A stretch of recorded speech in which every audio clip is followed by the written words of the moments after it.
What's up everybody, Nate here, and today I want to go over a few critical inflation numbers that could spell out a recession for our economy in 2022. And I want to start with Bloomberg and Goldman Sachs. Both of them have recently upped their reports on our potential chances for having a recession in 2022 or within the next year. And Bloomberg in particular is upping it by nearly 50%. Now, the whole reason that these banks and other financial media companies and institutions are thinking that we're going to have a recession in 2022 is linked to the fact that inflation is becoming a whole lot more entrenched in our economy. Entrenched means that everything in our daily lives is being affected by inflation, which means prices are going up and people are having to come up with a whole lot more money in order to buy all of the same things. That is a big problem, and it's starting to affect consumers the most. Consumer sentiment is also starting to go down in the United States. In June 2022, it hit a historical low. That means that consumers are feeling like they are not going to be able to go out and buy all of the same things that they could before, and that they believe that inflation is only going to get worse in our economy. So they have to save their money and they don't want to go out and spend it right now because they're not sure what's coming next for our entire economy. This is a bad situation for our economy in general because consumer spending is something that grows our entire GDP. So without it, well, our economy can't grow. Now, we all know over the last 2 years that consumer spending and spending in general for businesses and Americans was way up. We had the Federal Reserve drop their benchmark interest rates to 0% and flood our economy with a bunch of additional dollars. All of this was in a response to the pandemic. Millions of Americans were unemployed or laid off, and our workforce was not producing value or products. So we needed a whole lot of money in order to stimulate the economy in the short term because we weren't going to have any money flowing in from any of those jobs. This meant that a lot of Americans now had the opportunity to go out and spend. Incomes went up, and as those incomes went up, a lot of Americans in 2021 and now in 2022 have pushed their incomes all the way to the limit. Consumer debt on credit cards and loans has also skyrocketed over the last 2 years.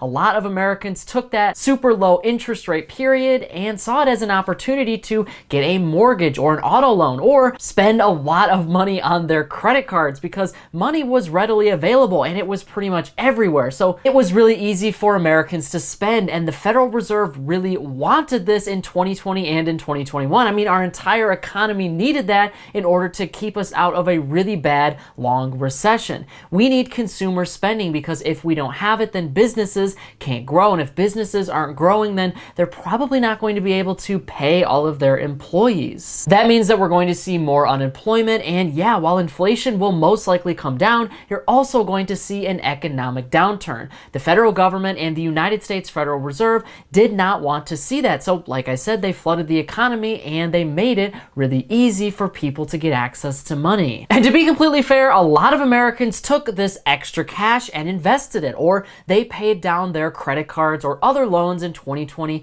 and in 2021. But now in 2022, things are getting a lot more difficult. Like I said, this inflation problem is only getting worse. In June 2022, inflation hit an over 40-year high of 9.1%. That's the highest it's been since the early 1980s. This means that the average price of all goods and services in our economy has gone up year over year by 9.1%. Americans need a whole lot more money in order to buy the same things, but the problem is they're not seeing a lot of money from the United States federal government, and they're not seeing a lot of money through their wages or their income. A lot of the bonuses and a lot of the salary increases that we saw last year are not happening in 2022. Meanwhile, inflation is going up, so Americans are in a tough spot. So what are they doing? Well, they are going to their credit cards. Those credit cards seem like a really great option for a lot of Americans because they are empty. A lot of Americans paid them off in 2021 with all of this additional stimulus money, but now that they're empty, they are going back to them. And some Americans are going back to them because they absolutely have to. Things cost a lot more right now and they need to get groceries or they have to make their mortgage payment, and one of the only ways that they can do that in the short term is to spend on a credit card. Not only that, but a lot of Americans got into a lot of debt over the last 2 years. Like I said, we have had a housing market explosion and an auto market explosion, so Americans have added on to their debt, but in 2022, this debt is about to get a whole lot more expensive. The Federal Reserve lowered their benchmark interest rates to 0% in 2020, basically kept them there for around 2 years or so. They wanted to stimulate the economy. They wanted a lot of money to circulate around, so that way there was a lot more money in our economy. Things were going to grow, banks could grow, and businesses could grow, and people were going to get things at a really low interest rate. But as people were suddenly spending a whole lot more money, well, now you have an inflation problem because there just simply wasn't enough things on the market. Businesses could not produce enough products, there weren't enough houses on the market, and there weren't enough cars for the amount of people that wanted to buy them. That was sort of the supply chain inflation that a lot of Americans were feeling and a lot of businesses were experiencing over the past couple of years. That type of inflation, though, is going to come and go as supply and demand kind of fluctuates all throughout an economy. But there's the other side of inflation that a lot of people aren't talking about right now. The root cause of inflation in general is when the monetary supply of a country goes way up. The United States went from around $3 trillion at the beginning of 2020 to now well over $20 trillion.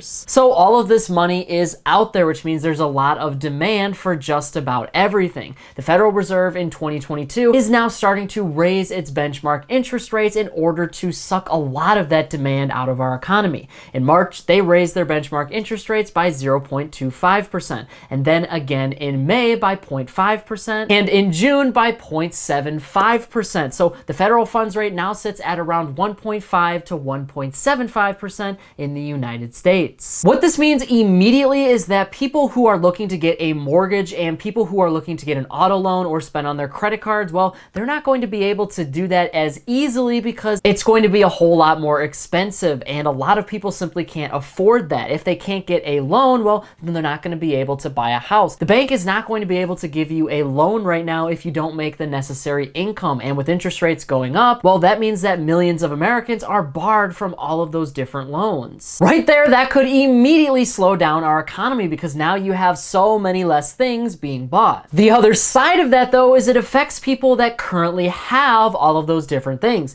If you have a house and you got a 30-year fixed mortgage, well, then that means the interest rate on your home is not going to go up. However, because it's becoming a lot harder for people to get homes, that means naturally the price of homes is going up. The supply of homes has pretty much been going down since 2020, but the price has gone up because demand is so high. Everybody wanted a home because interest rates were so low, but now we're running into a situation where if you currently have a home, well, your mortgage payments are starting to rise. And what I'm talking about is your taxes and insurance. When your home becomes a lot more valuable, well, then you're going to pay higher property taxes. And because your home is more valuable, well, now your insurance goes up because you have to insure a more valuable home. That's pushing a lot of Americans out of getting a home in general. But the other really big problem that we're facing in 2022 is credit cards. A lot of Americans are spending on credit cards because one, it's easy, they have them, and a lot of them paid them off over the last couple of years. But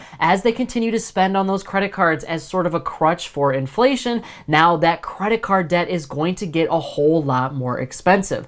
I mentioned before, but inflation in the United States is 9.1%. The Federal Reserve can reduce demand and they can also spark demand depending on what their monetary policies are. But they can't fight inflation and bring inflation down and also spark demand and a booming economy at the same time. Right now, the Federal Reserve is completely focused on our monetary policy and bringing inflation down.